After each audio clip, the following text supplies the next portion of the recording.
Hello, everyone. Waiting for our guest of today. It's going to be Jean-Marc Tausig. He's a psychoanalyst, very recognized in Latin America, and he's going to be coming soon to be invited to this interview. So here he is. Hi everyone. Jan, you have to ask me here. Okay. Jan, you should come again to the but you have to ask me again to get into the conversation. Have to get out and come in again and ask me, because your invitation was mixed with someone else's, so I cannot say yes yet. Please.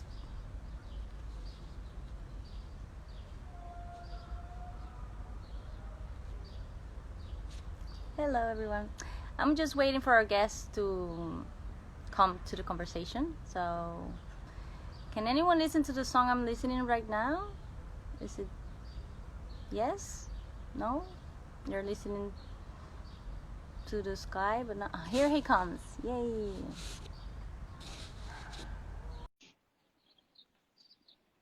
Let's see if the connection helps us today.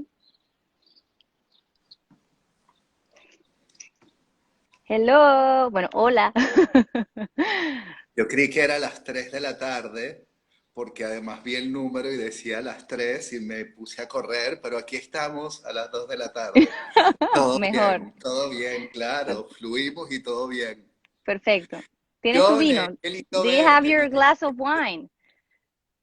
Ahorita voy por All mi right. trago. Claro, Perfect. vamos a tomarnos algo conversando. Qué lindo verte. Igual.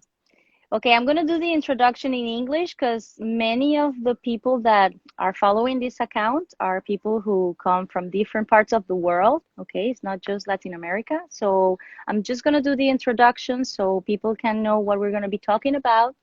And if anyone has questions, they can send it. We can read them. I can read them. And maybe afterwards, when I put the video on the Instagram, we'll see if we can translate it. All right. But we're going to be doing the interview in Spanish because maybe some of the terms that Jan is going to be using is like, like real knowledge from psychoanalysis. So he decided to do it in Spanish. But well, this is the fourth interview that I'm doing since I started this project. And I've been inspired in the Tree of Life in sacred geometry. I'm a psychoanalyst as well, and I'm mixing up in my own life spirituality and, well, the path that I already have in the therapeutic area where I come from. So I thought that in my fourth interview, when we get to this space that has to do with knowledge, with this is what it has to do about the fourth step of the Tree of Life that comes from the spirit. You have on one side the wisdom, on the other side the understanding. That's the father and the mother. And then you have the outcome of it. That's the kid. That's Jan. Which means knowledge. We're going to be talking to a mastermind born in these times in the earth. And this is a guy that has the power of the world. This is the archetype from the tarot that has to do with the union of the forces of the divine brought to earth. So we're not talking to anyone here, all right? We're talking to a mastermind. He decided to be in the realm of psychoanalysis. This is one of the things that he loves. He loves the arts as well and many more things. But I decided to invite him to mix it up, because he already has done it, probably. That's why he's here. So we can talk about that. And we're going to be talking about opening the mind from the spiritual realm, from the spiritual world that I've been searching and living from my own life, has to do with the third eye. So let's talk about the union of the worlds, the scientific world and the spiritual world from the personal experience of Jean-Marc Tausig. Welcome! If anyone has Bien, any question, you can send it. I'll be reading it in Spanish, English. It doesn't matter. I'm going to be doing my questions in English, and he'll be talking in Spanish, and I'll translate some of the things so you can be in it. So, Jean-Marc Tausig. What is the mind? If you want to start with something, you know, like we're talking about knowledge and we're talking about the mind, and psychoanalysis is specialized in the subconscious, but also in the mind. So why are you interested in this, and what is this about? We can start in Spanish. You can answer in Spanish, and I'm going to continue in Spanish as well and be talking in both languages. bien, sí, voy a conversar en español porque me siento mucho más tranquilo haciéndolo así. Lo demás me pondría a correr de una manera que ni te imaginas. En Pero français, bueno, amiga, en français. también podríamos decirlo en francés, pero voy a ir en español. Bueno, primero, Yone querida, otra conversa más de las tantas que hemos tenido hasta N horas de la madrugada, divirtiéndonos, volando, conversando, accediendo a rincones interesantísimos que también nos dejan siempre pensando y sobre todo gozando. Así que para mí estar aquí hoy contigo es sencillamente replicar lo ya conocido que tiene que ver con conversar como siempre lo hacemos. Así que esta vez, por supuesto, sorteando la distancia en tiempo real, en épocas pandémicas, pero bueno, dices un montón de cosas. Hablas primero de knowledge, de conocimiento, tal vez me va a venir bien puntualizar algunas cosas en relación a esa palabra, pero también dices otra que me parece fundamental y es mente. Mind. ¿Qué es esto de la mente? ¿Por qué elegir la mente? Y ya de entrada tendríamos que decir que concepciones de la mente hay un montón. Y nos toca ver en cuál concepción nos seteamos y entendemos un poco este tema de la espiritualidad, que no es más que una dimensión del ser humano. En realidad, entender la espiritualidad como mayormente se la concibe, como una suerte de escalafón en donde la gente que vive cierta espiritualidad está por encima de otra, en realidad me parece que no viene al caso, que no tiene nada que ver con esa concepción que intento de alguna manera plantearte hoy, porque creo que al final decir espiritualidad es plantear, como digo, una dimensión de la experiencia, como también podemos decir un poco con las 4E, que me gusta mucho esta imagen, la dimensión ética, la dimensión estética, la dimensión erótica y la dimensión espiritual. Creo que son 4 maneras de enriquecer la existencia y que de alguna manera, bueno, ¿De un dónde vienen proceso estas E? psicoanalítico fue ¿De una dónde manera vienen un las poco cuatro como E? de concebirlo. En algún Ok. momento, hace 10 11 años, recuerdo escribiendo un trabajo, pues me pareció interesante plantearlo así, Ujú.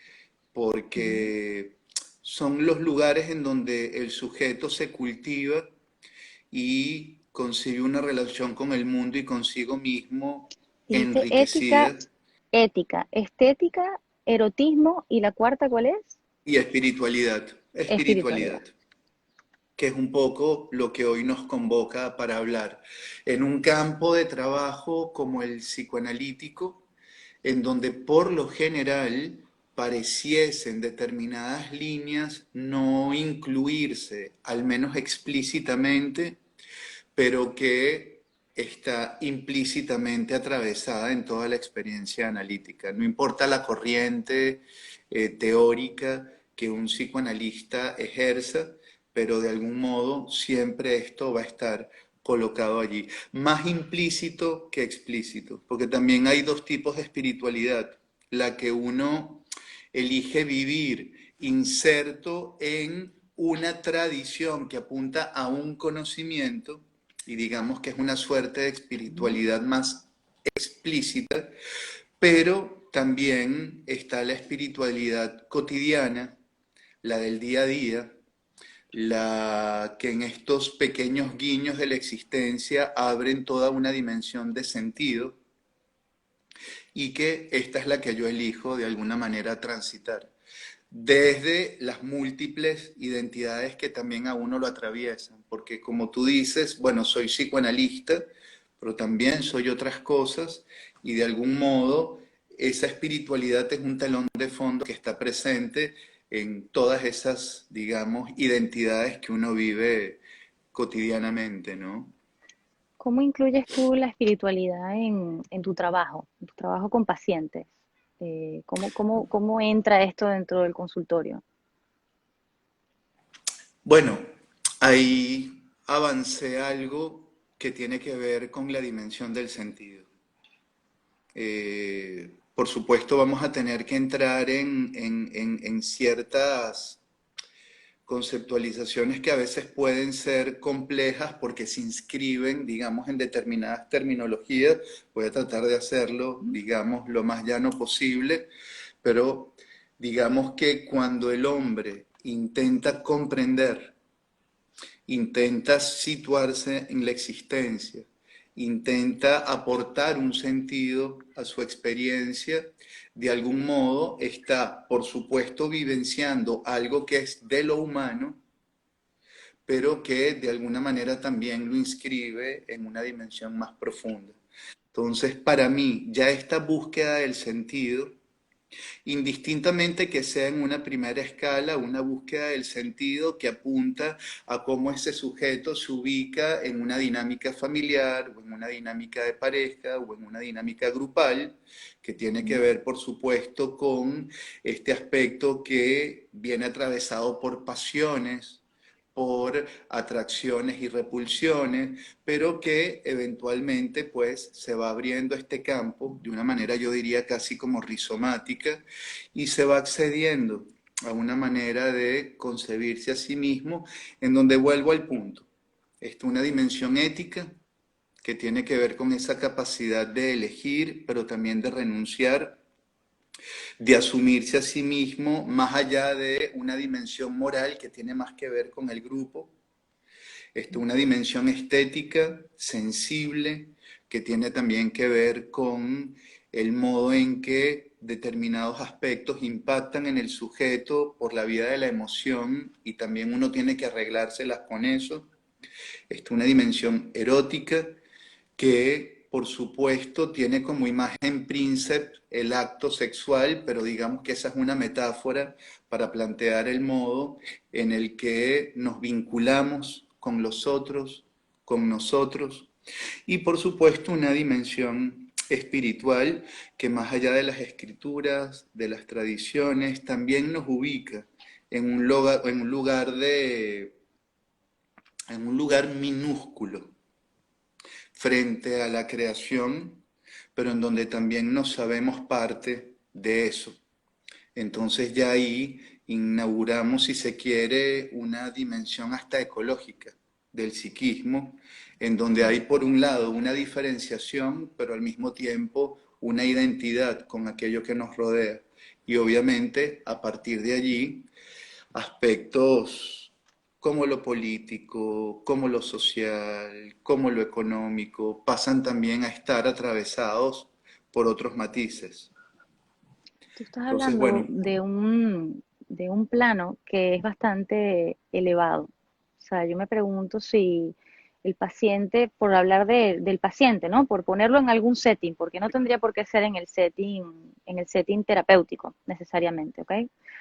Pero bueno, me parece que lo podemos usar como ejercicio. Digamos, el setting terapéutico es un espacio al que la persona va porque surge una necesidad interna, hay un drive, hay algo que lo mueve, there's something that moves you to go to therapy, there's something that is going on with you that needs more answers, and you're searching for those answers inside of you. So you're going to look for someone that's going to help you for that. You're going to get out of the noises around you. You're going to get out of the timing of the daily life, and you're going to go to that place, to someone, and something is going to happen there. And you're going to start questioning things about yourself. Probably some things need to happen in that space to make something so marvelous as what you just explained, because what you just explained, it's a highly level of consciousness. That is why I say that you are there. You know, someone that has come to that point has the possibilities to create many things and has seen itself through many layers of the self. This is not something easy, or it's not the beginning. Maybe this is there's not an end. Of course, you know that, and I know that there's no end in this. But there is a point where you start, and where the many, because we should be talking about the person and the collective at the same time. You know, I think there's a dialogue that has to be done between the one and the whole, the one and the collective. And maybe when we use the metaphor of el consultorio, I don't know how you say that in English, of the working space, Consulting room. of the consulting room, it's just a metaphor, you know, this is just a metaphor. Si en ese sentido, para mí, concebir ese espacio, y diría en todo caso ese espacio-tiempo, en el que nos reunimos dos personas a conversar, digamos que en ese espacio se inaugura algo que los griegos tenían bien tipificado allá y entonces. Para los griegos se trataba de un témenos, de un espacio sagrado, de un habitáculo en el que lo que acontecía allá adentro ya tenía de alguna manera un carácter sagrado. ¿Qué significa sagrado? Significa de alguna manera atender determinados aspectos de sí sin todo este bullicio, sin todo este ruido que de alguna manera lo atraviesa a uno. Y además, en el cual se juntan dos personas, porque es que yo creo que esto es fundamental.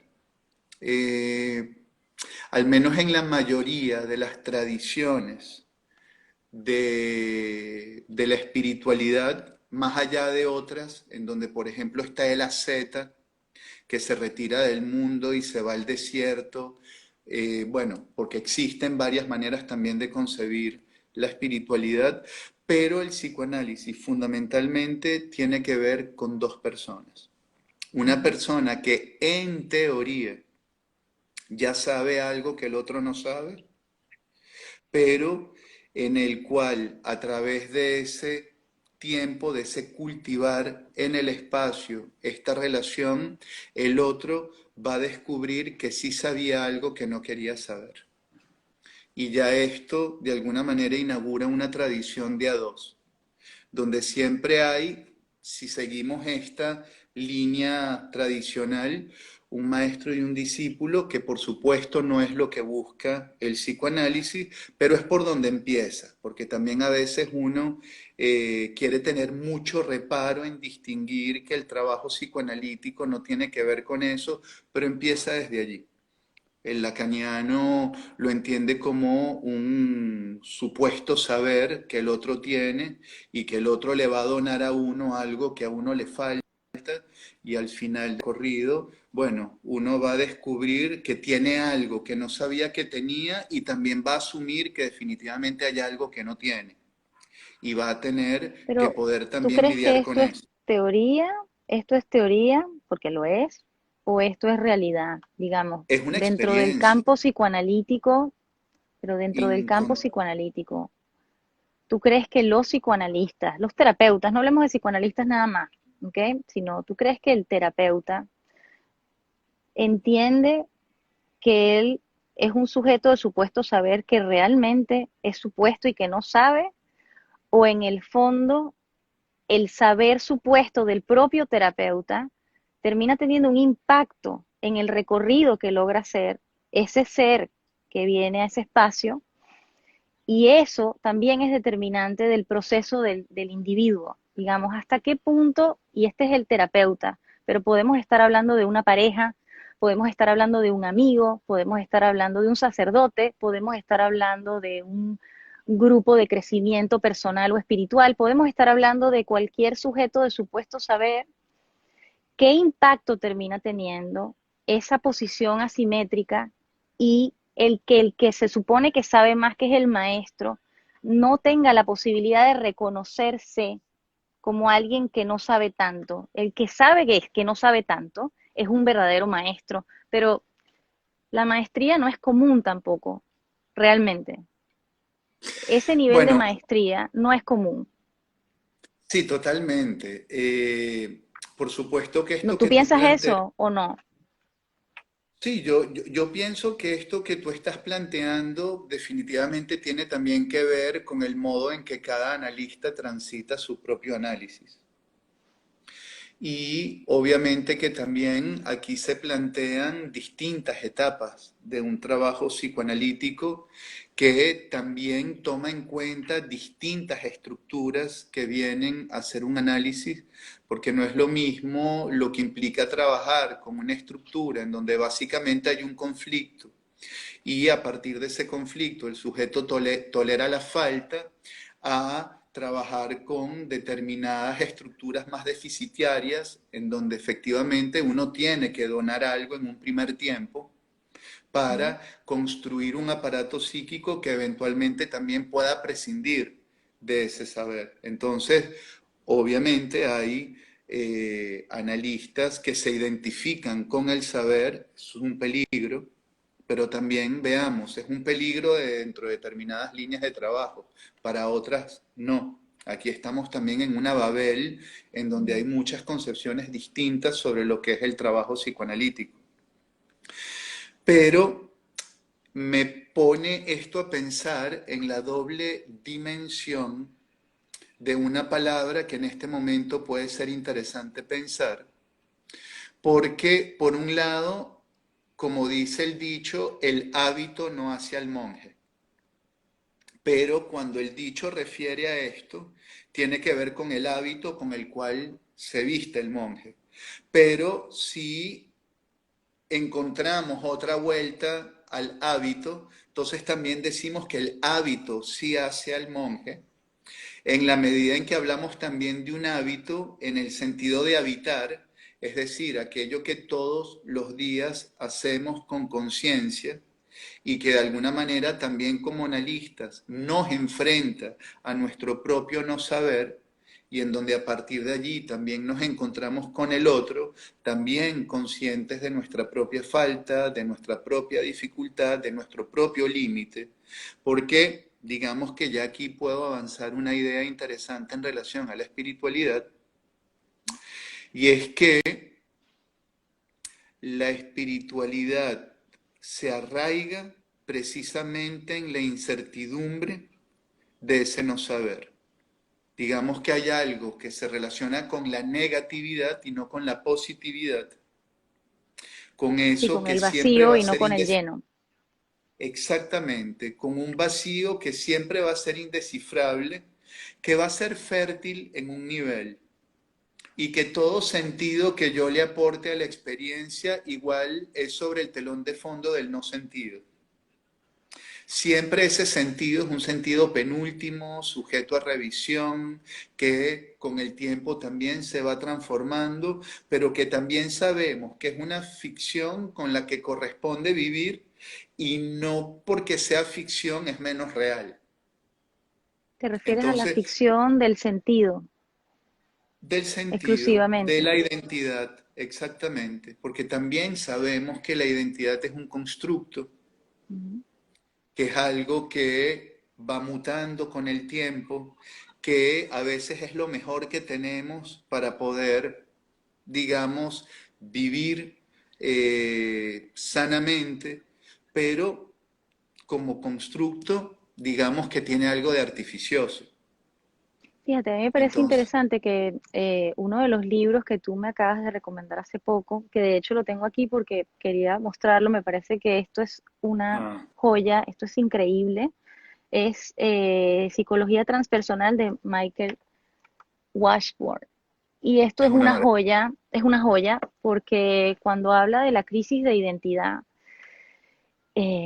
habla justamente de cuando te encuentras a la puerta de la trascendencia. Entonces me he acordado mucho del concepto del cambio catastrófico, ¿no? Y es como que estás a las puertas de un abismo de lo desconocido, donde ya los referentes de quién eres se pierden a partir de ahí y estás a la puerta, o sea, o das el salto de fe y trasciendes a lo nuevo sin saber exactamente de qué va, pero simplemente es expandirte, ampliarte en experiencia, vivirte de otras maneras, romper un poco las barreras que te dio la identidad previa. Lo que yo para mí siempre el concepto de sujeto barrado de Lacan, desde que lo vi, me encantó. Siento que si quieres, que tú que conoces bastante de la teoría, me corriges o no sobre el tema de la represión primaria, pero yo siento que estos dos conceptos están como muy relacionados, ¿no? Al final el sujeto que empieza a dibujarse con una identidad está dejando por fuera tantas cosas, pero luego cuando surgen las crisis en las personas, que son los que llegan a la consulta y en sus momentos de vida distintos, de las características que sean, a veces con cualidades negativas de sufrimiento y a veces no. A veces son experiencias positivas que los llevan a encontrarse con la novedad y el reconocimiento de lo nuevo dentro, ¿no? Y está la experiencia de la creatividad, está el gozo, está otra cosa. O sea, no sabemos, hay de todo, hay de lo bueno y hay de lo malo. Pero está justamente ese punto de la angustia del cambio catastrófico, del susto. Yo diría que el terror sin nombre también entra aquí. Estamos hablando de que estás frente al abismo y o das el salto de fe o te asustas y echas para atrás y te tratas de quedar otra vez en tus cuatro paredes ya definidas. Yo tengo la impresión de que el proceso terapéutico, cuando llega a ese punto, lo que va a ayudar a la persona a dar el salto, y aquí te pregunto de tu experiencia, es, y si estás de acuerdo conmigo o no, es definitivamente lo que ha transitado el propio analista. Es decir, si el analista no es capaz de dar el salto de fe con su paciente, si el compañero de vida no es capaz de dar el salto de fe con su compañero, si la Ujú. familia, si el amigo, si los padres con respecto a sus hijos, tantos cambios interesantes que vive la gente en la vida, tantas cosas que pasan en el campo analítico, atendiendo al paciente. ¿Qué piensas tú del rol que juega el terapeuta cuando la persona está en el punto de encuentro con la trascendencia? Sí, lo primero que te diría es que, fíjate, siempre hay una red asociativa alrededor de la palabra trascendencia. Siempre que decimos trascendencia, nos imaginamos el cielo abriéndose y uno viene bañado de luz y hay un coro angelical de fondo. Y al final, me parece, vuelvo otra vez un poco a este planteamiento de lo cotidiano, Ujú, que la trascendencia tiene que ver con estas pequeñas destituciones subjetivas, para seguir un poco en la onda ujú, lacaniana, que un paciente y un analista tienen que estar enfrentando constantemente. Habitar la certeza, saturar de significado las cosas, de alguna manera tener una respuesta para todo, sabemos que es algo que produce paz, que no produce movimiento y que en esa certeza uno está tranquilo. Todo lo que lleva a interrogarse siempre es algo que va a generar un movimiento, que es un poco esto que tú planteas en términos de cambios catastróficos. Catastróficos y después los más grandes, porque bueno, uno tiene pequeñas crisis, dentro de la vida, y obviamente hay otras cosas que funcionan como un hito, como un acontecimiento, que son esas grandes crisis que cuando uno, bueno, revisa su vida puede ver varios puntos de inflexión, pero en las mínimas que se resuelven, que eventualmente también habilitan para la resolución de las grandes, ahí hay algo para mí del orden de lo trascendente, indudablemente. Y esa posibilidad que ofrece un espacio terapéutico, como tú dices, habilitado en un campo analítico, permite que ese proceso pueda acompañarse con otro, que de alguna manera va a poder frustrar o complacer, ¿por qué no? Es, digamos, un tema de ir graduando el fuego de esa cocina para siempre permitir que se motorice un proceso, que se despliegue una subjetividad, que algo que está en potencia dentro del sujeto se actualice y que obviamente eso va a generar una crisis porque implica un duelo por lo que ya no se es, porque implica una invocación a la plasticidad que esta nueva situación demanda. Y para mí esto es espiritual. No tiene que estar rodeado necesariamente de todo un sistema simbólico de a ángeles, la ¿no? manera de las grandes religiones, puede estar enmarcado allí. Y evidentemente que las grandes religiones, las grandes tradiciones son como una suerte de manual, de fondo, de experiencias arquetípicas al cual el sujeto puede ir y también puede, ¿por qué no?, psicologizar de un modo adecuado para poder hacer de ese universal algo que tenga que ver también con la experiencia singular. Tú, Entonces, el tema de lo arquetipal lo incluyes en tu comprensión de la mente, del sujeto, del colectivo, y sí, lo transmites al definitivamente. paciente. Ok, ¿en qué escala está esto? ¿Qué haces tú con tu conocimiento arquetipal? Esto es interesante para la gente que Bueno, no usa mucho esto. lo arquetípico es algo que llega al psicoanálisis por la vía de Jung, pero que no se queda en Jung. Digamos que todo el psicoanálisis contemporáneo, a partir de autores tan disímiles como Bion o como Kristeva o como Laplanche, acceden al trabajo con lo arquetípico, probablemente nombrándolo de un modo distinto, pero conceptualizándolo porque es una experiencia que está allí. A mí me sirve mucho hacer una distinción que me ha tomado unos cuantos años poderla procesar, entender, incluso transmitir. Una cosa es lo arquetípico y otra cosa es lo arquetipal. A ver. Para mí lo arquetípico es algo que ya está dado, es decir, tiene que ver con un fondo de experiencias que nos constituyen como sujeto y que están allí a pesar de uno. Entonces, digamos que lo arquetípico está de un lado distinto de lo arquetipal que se sitúa en el sujeto que observa ese acontecimiento, esa situación y puede transparentar a partir de allí algo del orden de lo arquetípico. Entonces lo arquetipal está en la mirada y tiene que ver con el modo en el que uno es capaz de insertar en determinado contexto una experiencia que amplifica, que vincula con el fondo humano, que nos da sustancia y que de alguna manera pues también permite a partir de eso una comprensión un poco más profunda, más compleja de lo que acontece en la vida de cada quien. Entonces, esa es una dimensión de la que es imposible escapar. Cuando Freud planteó que hay un complejo de Edipo, Ujú. Freud lo que nos está diciendo es que esa es una experiencia arquetípica. Y cuando un analista puede interpretar en términos edípicos determinada circunstancia, lo hace porque de su lado tiene una mirada arquetipal. y ese catálogo de mitos que nos conforma, porque uno podría decir sin lugar a dudas que los mitos eran el psicoanálisis de la antigüedad, del modo en que el psicoanálisis es un mito contemporáneo que también plantea una determinada cartografía del alma. ¿Tú Entonces, crees que es no una hay modo, cartografía del alma? ¿Por qué lo llamas así?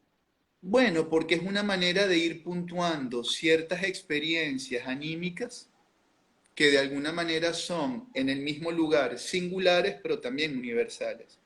Yo creo que esa es una de las grandes paradojas que plantea lo arquetípico. Ver cómo algo de la singularidad del sujeto también tiene algo que se arraiga en algo de orden universal. Entonces, Ok, el esto, sufrimiento, esto es tan importante, esto que estás diciendo me parece demasiado importante porque de nuevo resalta el tema de lo colectivo, ¿no?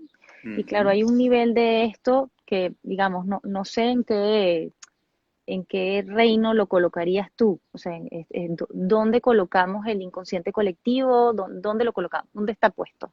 Digamos, esto es invisible, ¿dónde está esto?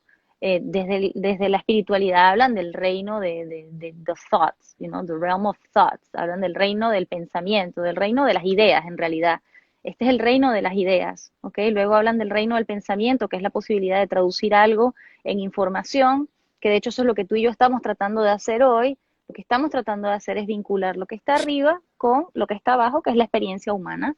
Eso es un poco la intención de lo que estamos hablando hoy. Es como pum, un punto de uh-huh. conexión de todo, donde todo esto se procesa aparentemente aquí, pero en realidad se procesa en la experiencia humana completa. Lo que me parece interesante de lo que estamos hablando ahorita, de este punto, es el aspecto de lo colectivo. Si esto es algo individual y colectivo al mismo tiempo, entonces, ¿qué es lo que podemos hacer? Los psicoanalistas, los terapeutas, los que nos dedicamos al trabajo con la mente humana, para tratar de llevar lo que sea que esté dentro de nuestro conocimiento y comprensión, lo que está en nuestro supuesto saber de qué es el bienestar y qué ayuda a la gente a sentirse mejor, cómo llevamos esto al colectivo, qué es lo que se puede procesar, qué es lo que se puede masificar, masificar en sentido positivo, ¿no? O sea, llevarlo a una cantidad de gente que habita este planeta Tierra, que es enorme, y si compartimos un inconsciente que es colectivo, ¿qué uso estamos haciendo de eso para beneficiarnos todos mutuamente de algo que nos compete a todos, que nos vincula a todos, que nos une? ¿Y dónde nos une? ¿Dónde nos ata esto? ¿Nos ata por arriba? ¿Nos ata por abajo? Por todas partes. O sea, Estaba dije muchas pensando, cosas. ¿qué es lo que uno quiere decir cuando habla de un reino invisible?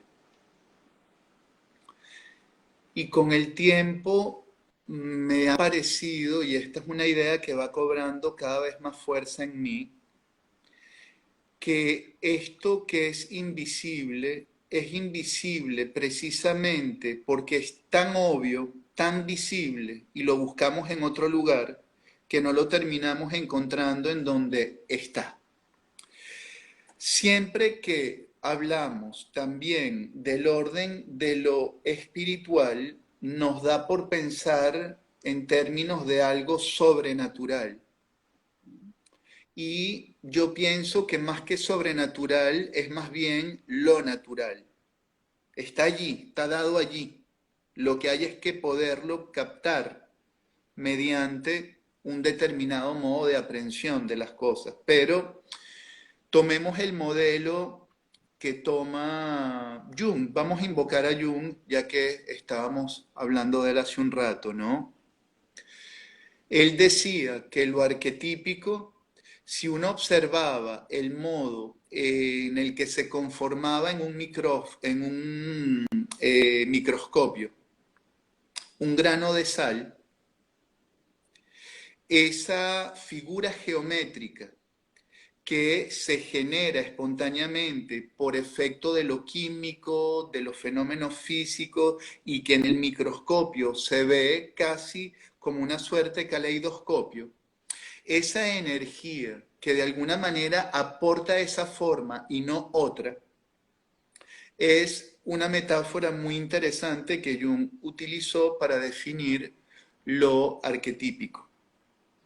Fíjate que aquí estamos hablando de algo que es natural, o el modo en el que las aves se alinean para ir al sur, que no responde, digamos, a una lógica racional, pero que de una manera instintiva organiza la figura de un modo y no de otro, eso es algo arquetípico.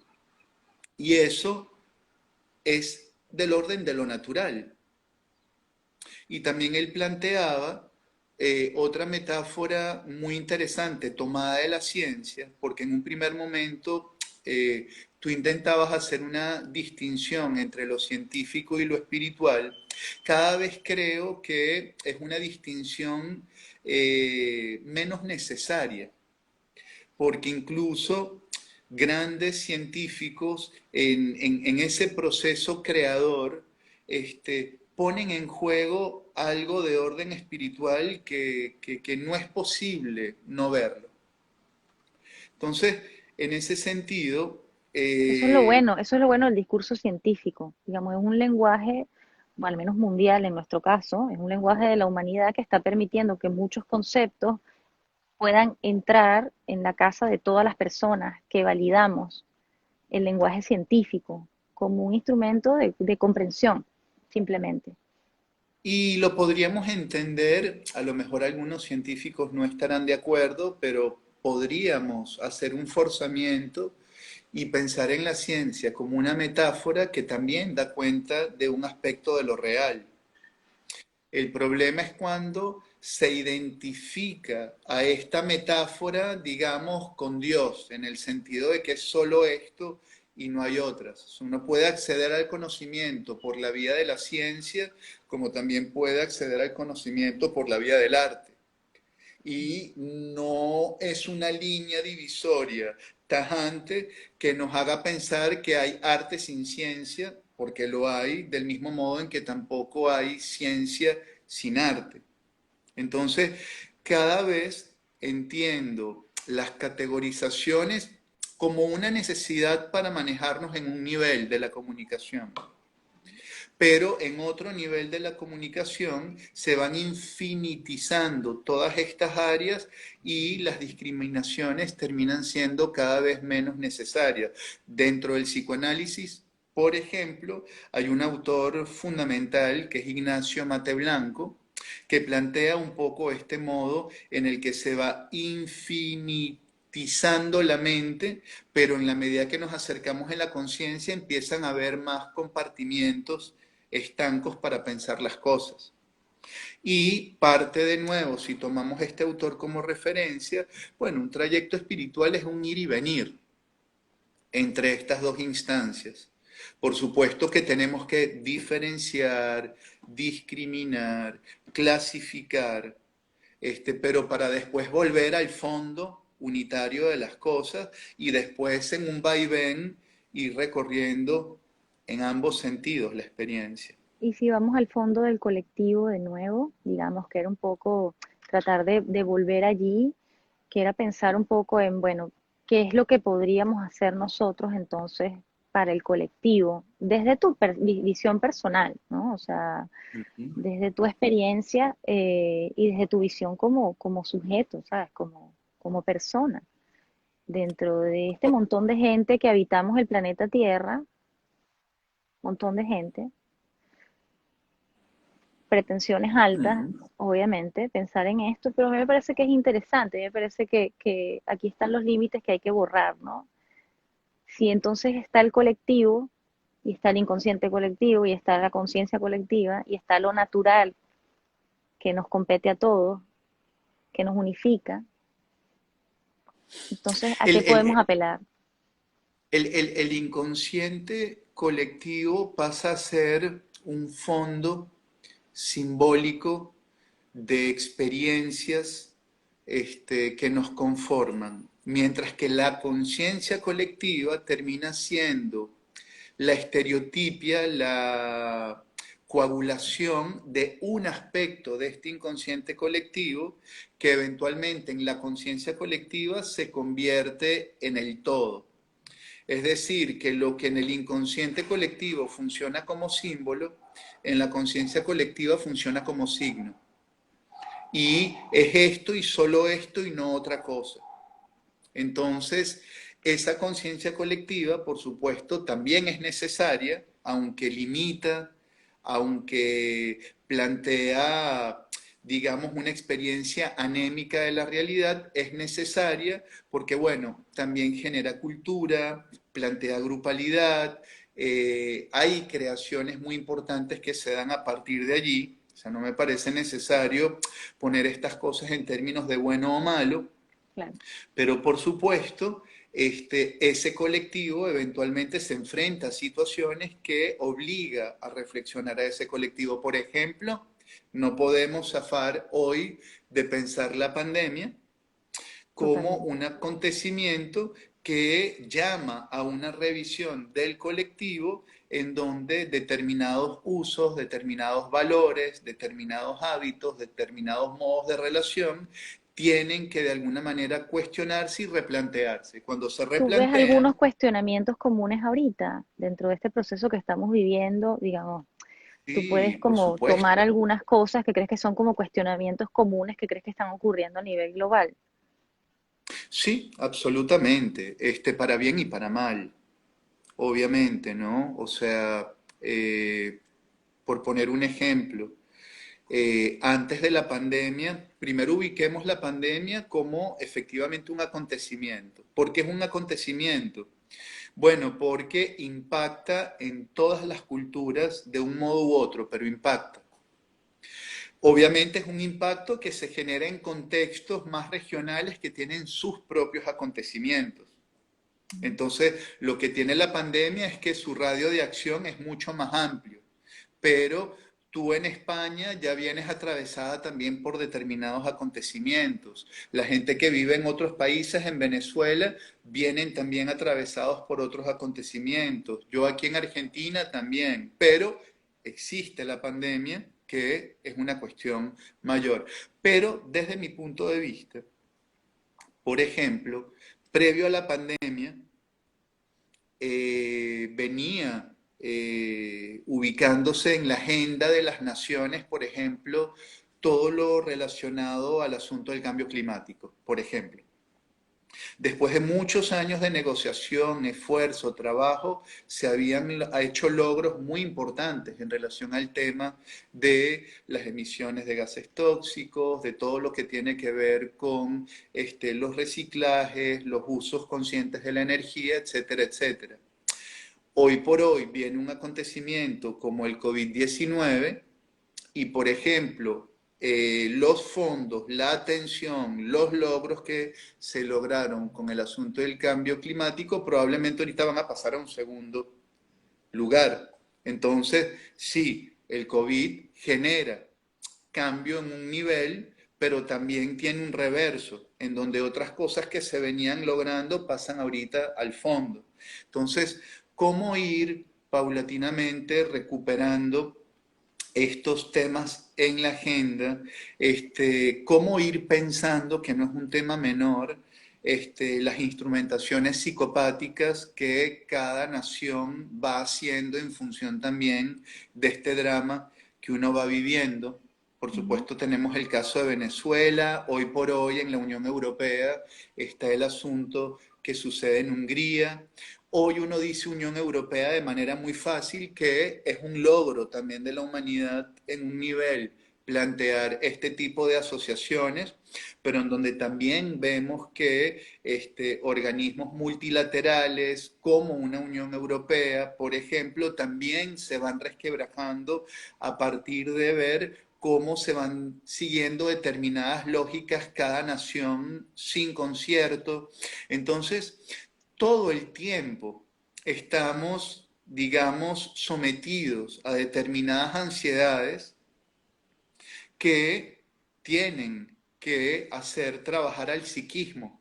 Esta Primero en experiencia un a ti nivel te ha hecho básico, cuestionarte personalmente en algún nivel que creas que sea replicable al colectivo. A ti en lo personal, la experiencia pero por al- supuesto, desde la circunstancia más cercana, que tiene que ver con la solidaridad con el prójimo, que ya es un tema que atraviesa a esta situación desde la anciana que vive dentro de un lugar y no tiene cómo resolver una situación, y a partir de allí uno tiene que estar también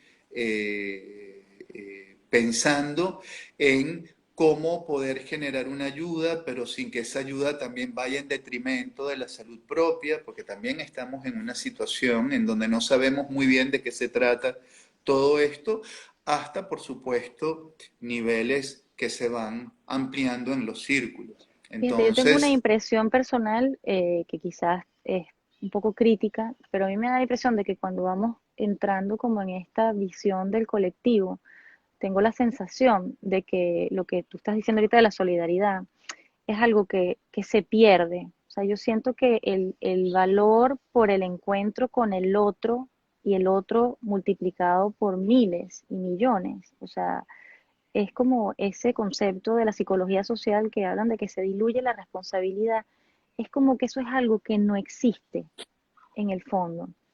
Creo que aquellos que tienen y tenemos, tú estás dentro de ellos también, y mucha gente, y yo en un nivel parcial, de hecho. De hecho, intento hoy día como tomar más conciencia de una responsabilidad de un colectivo mucho más grande. Pero creo que la vocación de servicio, la intención de cuidarnos mutuamente, como se cuidan los animales, digamos, lo que sería lo natural. Creo que ese aspecto se pierde fácilmente. Hay algo que hace que nosotros como especie, nuestra visión de colectivo, se pierda muy fácilmente, se desdibuja. Y honestamente, uno de mis grandes cuestionamientos actuales es qué hace que esto se desdibuje. El pavimento de la tierra, ¿sabes? Tiene que ver con esto, tiene que ver con los valores que permean nuestra comprensión de lo que somos como sujetos, tiene que ver con la cultura, como tú dices, tiene que ver con la política, o sea, pero siento que se pierde la fuerza, ¿sabes? O sea, es como que hablamos del uno, pero luego cuando intentamos hablar del grupo, mientras el grupo se hace más grande, ya como que no interesa. Y sin embargo, la experiencia actual era porque creo que se está perdiendo la potencia del momento, ¿ok? Ojalá que no se pierda, pero yo honestamente creo que ya se está perdiendo la potencia con la que esto comenzó hace 2 meses, en donde lo viví yo. Ojo, no sé cómo lo sientes tú, bueno, en el eso que te ojo estoy del comentando huracán. ahorita. Lo que pasa es que es un tema espinoso porque tú estás también planteando un poco esta tensión irresoluble entre la política para el todos, en donde siempre lo que viene para el todos plantea inconformidades en las singularidades que conforman ese todo, y las singularidades que de alguna manera piensan que aquello que uno piensa es lo que debería ser para el todos. Entonces, fíjate, comienzan a haber conflictos.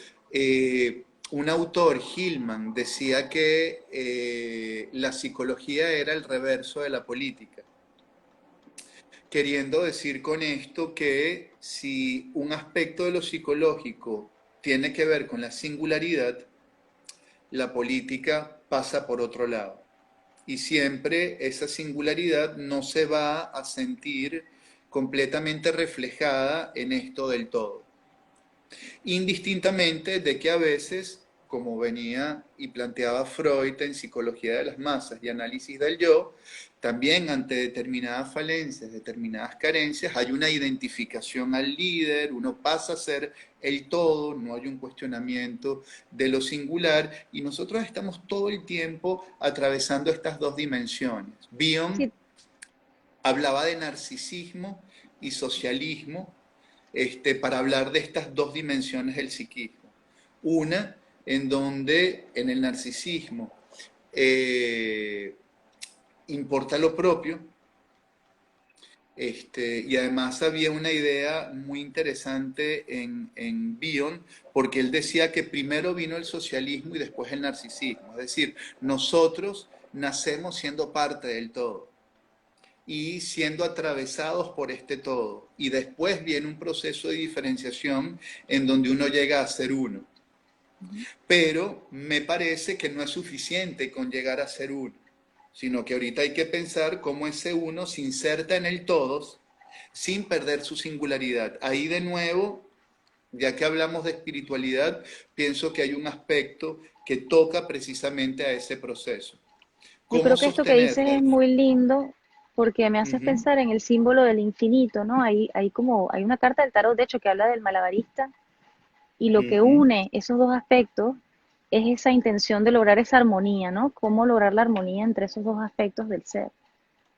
Sí, armonía que cuando se da es momentánea, es fugaz, porque siempre es una tensión que demanda un trabajo psíquico inconmensurable. Sí. Siempre lo que se evidencia es lo que termina no calzando de este proceso y es precisamente con ese resto que uno continúa eventualmente elaborando y cada quien lo tiene que resolver de su lado. Ahí es donde sí creo que el psicoanálisis aporta algo interesante porque de alguna manera plantea la responsabilidad que tiene cada sujeto en primero también encontrar su propia vocación, que es una palabra que tú utilizas. Cuando uno habla de vocación de servicio, nosotros como psicoanalistas no podemos olvidar que cada vocación que uno tiene es una respuesta al fantasma que cada quien porta. Es decir, que incluso la vocación es un síntoma, en el nivel más benigno del término, ¿no? No lo vemos como algo malo, sino precisamente como una transacción que cada quien elabora en función también a sus propios fantasmas.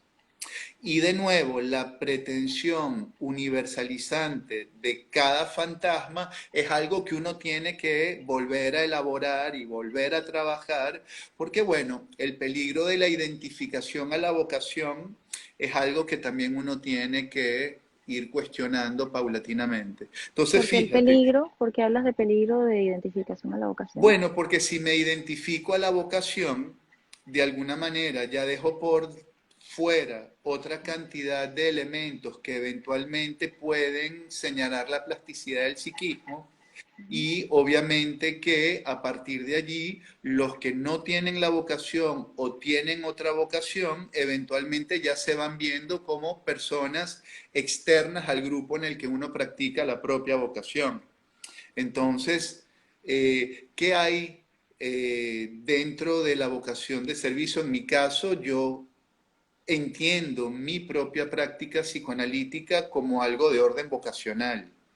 Para mí, esto es algo que hago porque amo hacerlo, pero también porque tengo que hacerlo. Y no lo digo desde una obligación externa a mí, sino porque hay algo del orden del llamado, si lo queremos ver así. Pero siempre intento, en la medida de mis posibilidades, no identificarme con eso, porque entonces ya soy solo eso. Y yo creo que somos muchas cosas. Este, el otro día que conversábamos previo a juntarnos hoy, hablábamos del yo. Y bueno, hay a veces esa pretensión de que el yo es como el director de la orquesta. Y bueno, sí y no. Uno está habitado por múltiples yoes. Eso es algo que también uno va descubriendo dentro del proceso psicoanalítico.